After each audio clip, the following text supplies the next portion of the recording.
Hi, welcome to our first weekly Q&A. My name is Sandra D'Souza and I'm the founder of Curate Bee, also known as Queen Bee.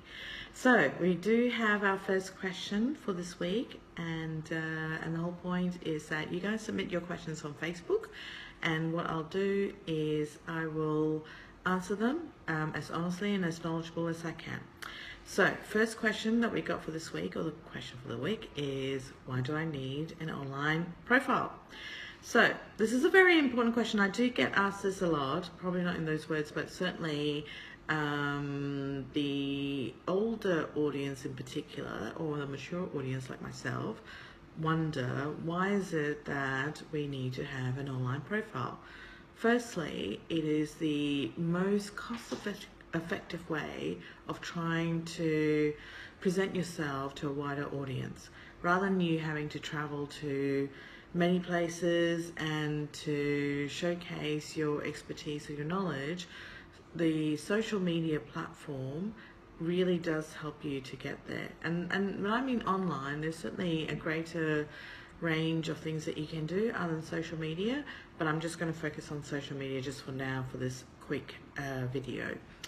If you are on LinkedIn or on Facebook and Twitter, what we always recommend is to make sure that you are authentic when you talk about and when you share information to your audience.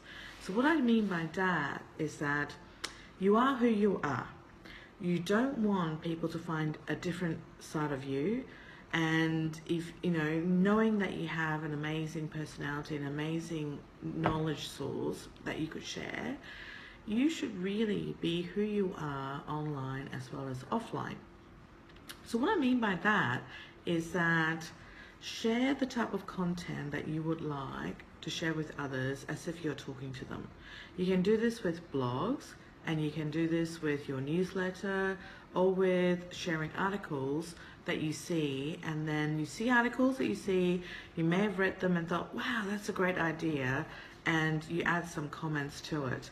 Now, what you can do is, once you do that, share it on Facebook or on Twitter or on LinkedIn, Instagram, Pinterest, any of those sort of platforms, but ultimately just be truthful in your knowledge and what is it that you are sharing that you want people to learn from you.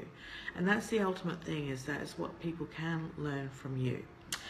Now, the other thing that what you could do is, when you're having an online profile, is be active on it. And when I mean by active, I don't mean being the Kim Kardashians of the world, and there's nothing wrong with Kim Kardashian, but it's ultimately a case that people see there's a lot of effort in going into that. So I'm just using that as an example. You can use all kinds of technology, you can use people to help you out, you can dedicate a certain part of the day to help you with what you need to do in order to share your content online. But as long as you can do that in a way of being repetitive and being consistent, that is a really good way to start getting people, especially prospective customers, to take notice of the amazing work that you're doing. So anyway, this is a quick video to answer your question.